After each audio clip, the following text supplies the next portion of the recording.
New event na naman tayo, no? So, atake na naman tayo ng malupit. Yung warden natin, bago tayo matake, kailangan nakababayan na sa ground. Dahil yan ay warden walk tayo mamaya dito. Warden walk dito sa may taas, plus dalawang support. Then, dito isang golem. Matuloy na. So, dito magkabila, magkasunod agad. Isang golem, dalawang witch, at saka dalawang super archer, no?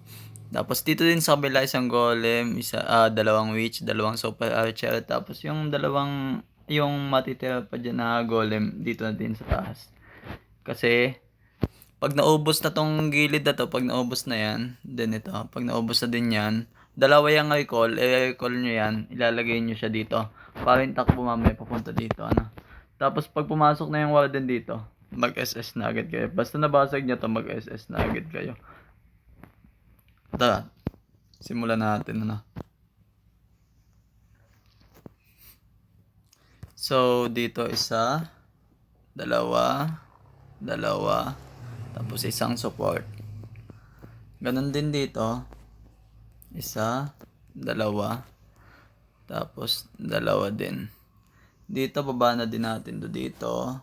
Then, ito, and yan. Poison agad pala doon. Poison. Dito nakalimutan ko lagyan ng isang support. So, ayan. Naubos na to. Opya. Naku, naiwan pa yung isa.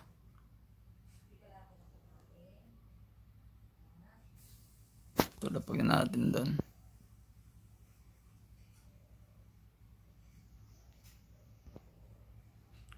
Done na ulit. Ayan, dyan na.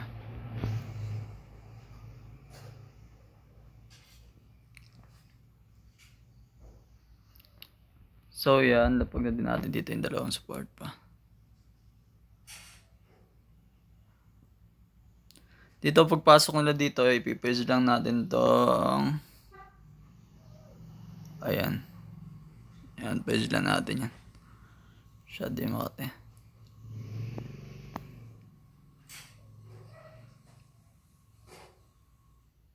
Ayan, pagka ganyan basag na yung SS na natin yung warden. Wipe out. So guys, kita nyo naman wipe out na yan. Ganyan lang ka-basic, no? Nakita nyo naman. So, yun lang guys. Thank you.